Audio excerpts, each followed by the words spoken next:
Okay, guys, let us talk about some very harsh truths about working in the animation industry or even actually trying to break in the animation industry. And these are some things that I think a lot of people don't talk about that much, but you only really find out about these things when you're actually in the industry or working in the industry for quite some time. For those of you who don't know me, my name is Rajendram Kalwan. I am a story artist that has been working in feature animation for the past 3 years, and I just want to share my knowledge with you guys. So the first harsh truth about the animation industry is that many students who are going to graduate from college are not going to get a job straight out of school, and that number is going to be higher than a lot of you might think. And it's not going to be for like a month or like 2 months or 3 months. It's going to go into the range of like years.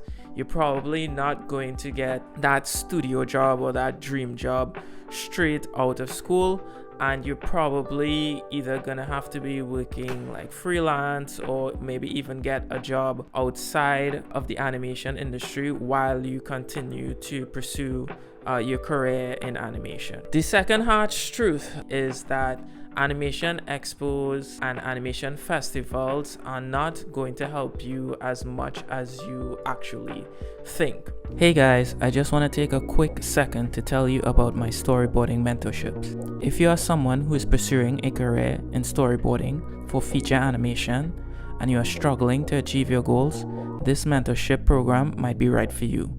No matter what skill level you are, I will help you become a better storyboard artist so that you could create the sequences that will make your portfolio much more impressive. I've helped past students get into their dream animation schools and their jobs on their first feature film without even having to move to America. If this sounds like something you might be interested in, you can message me on Instagram or LinkedIn and we can schedule a free consultation call to see which mentorship is right for you. Now back to the video. So a lot of students, a lot of aspiring storyboard artists and animators, they go to expos and they'll like meet recruiters and they'll meet their heroes and they'll carry their portfolios. And most of the time, not all, the expectation is that you're gonna meet somebody that's gonna help you break into the animation industry. Do not have this expectation at all. These expos like Lightbox, Annecy, and some of the other smaller ones, as a student, you're not gonna get a job just by going to these expos. You're not gonna meet somebody that's gonna like your work and they're gonna be like, oh yeah, you should come and work for us. That's most likely not going to happen. The expectation that you should have going to these expos is 1, just having a good time. 2, meeting like-minded artists just like yourself, making friends and increasing your network of friends that are working and aspiring to break into the animation industry. The next expectation is just meeting your heroes that work in the animation industry, artists, filmmakers, designers, storyboard artists. This is like your chance to actually meet these people, ask them for advice, get portfolio reviews and stuff. These are things that you could guarantee that it's gonna happen for you if you go to these expos. Now, these expos are more beneficial to people who are already professionals in the animation industry, and those professionals networking with other high-level professionals, and they're meeting up and them talking and stuff like that. It's more beneficial to them rather than students, right? Now, I know this might sound harsh. A lot of you might be saying, oh, you're wrong, like I got an opportunity and blah, blah, blah, blah, blah.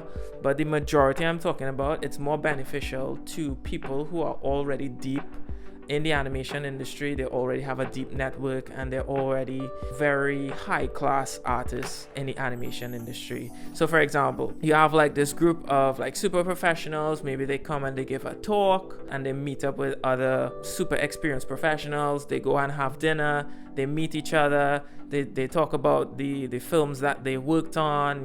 They worked on 5 films, this one worked on 10 films, live action films and stuff. They go have dinner, they meet each other, they network, and then in that way, those people know that they are already professionals. They've already worked on so many other films, and they're meeting each other, and they realize that each other exists, and they, bring each other onto each other's projects, right? So that is how that networking usually works. With students, it's very, very different, because you don't have much experience, you don't have as much value to bring, so it's most likely that you're not going to be hired or be able to network with much higher level professionals, and they're going to bring you onto like a project.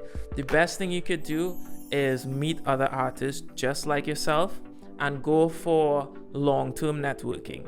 Make friendships down here, and eventually when everybody gets up here, then you could, bring each other onto like your projects and stuff like that, because you met that person like really long ago, and you became friends, and you knew each other through the years, and then when you finally made it to the top, you could bring your friends onto your project. So those are the expectations to have when you go to those types of events. Now, the next harsh reality about trying to break in and work in the animation industry is that just because a recruiter likes your work, that doesn't mean you're probably gonna get a job. Now, people have a misconception about what recruiters do and the level of power that they actually have. So recruiters are there to find potential talent, and usually recruiters are sent out to look for people for particular projects. Recruiters would find you, and they might think that you're a good match for a project that needs like a board artist or something like that. But at the end of the day,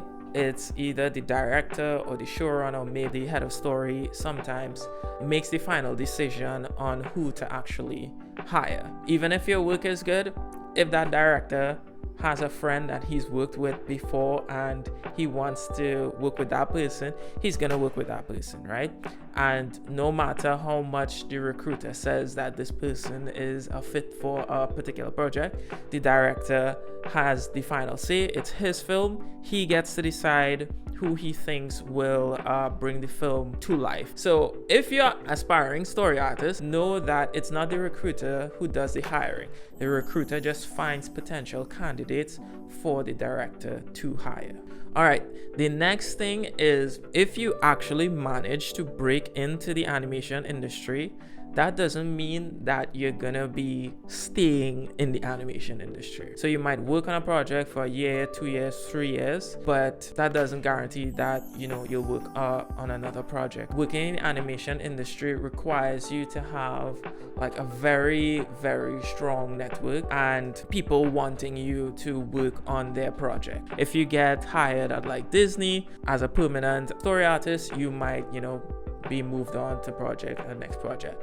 But even then, if the company is doing bad and they have to lay off people, they're gonna lay you off, and then you're gonna be like just like everybody else. So even getting a permanent job at a studio doesn't guarantee you 10-20 years of steady work in the animation industry, and you need to understand that, and you need to be ready for that and accept that when you're pursuing a career in animation. The next thing is being really good at your craft, right? And I'm speaking about storyboarding, doesn't guarantee you a job.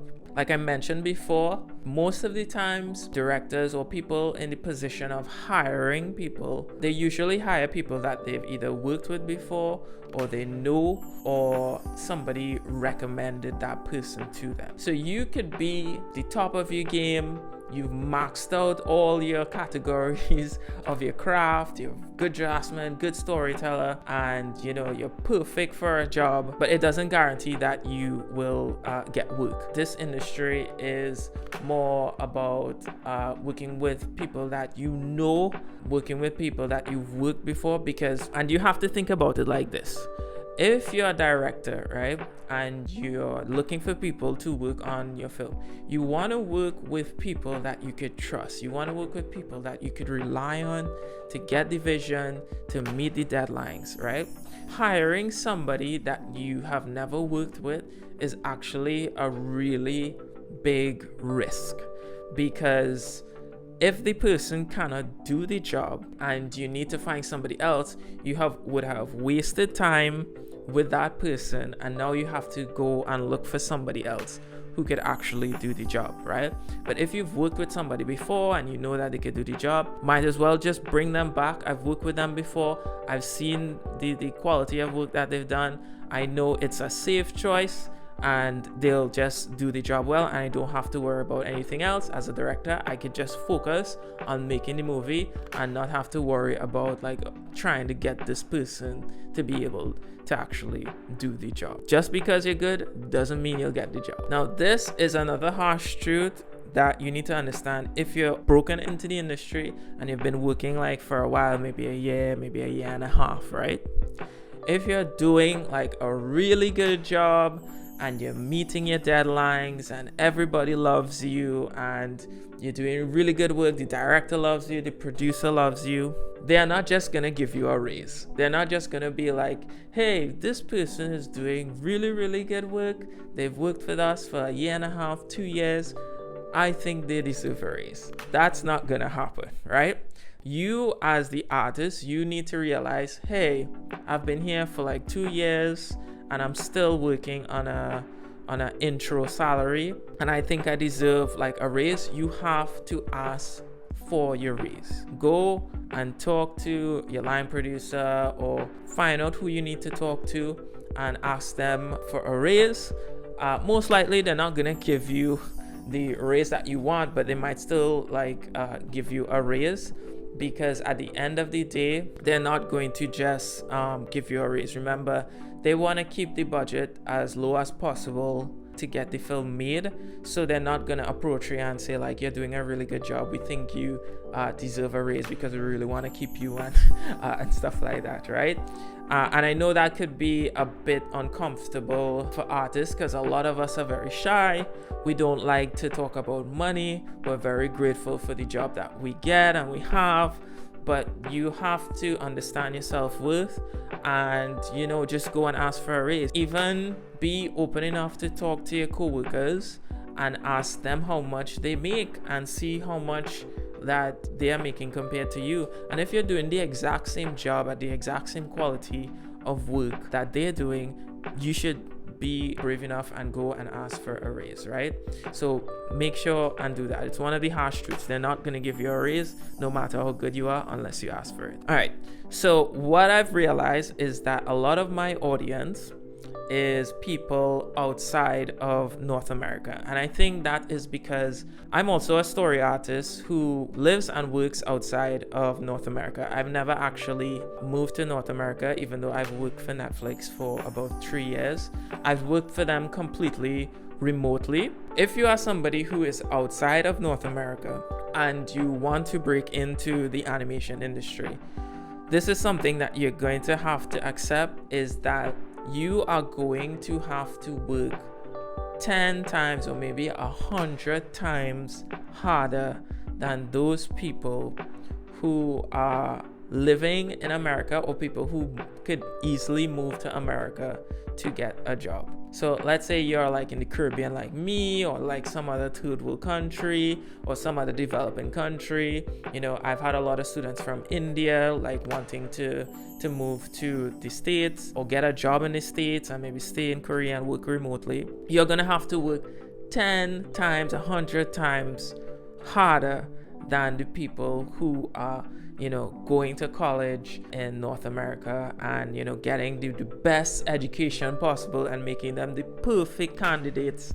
to work in the animation industry. You have to find a way to acquire the exact same knowledge, right? And have the same work ethic or even 10 times their work ethic to get into the animation industry. You need to be way better than them, because even if you are, just because that you live in another country, you're probably gonna be overlooked.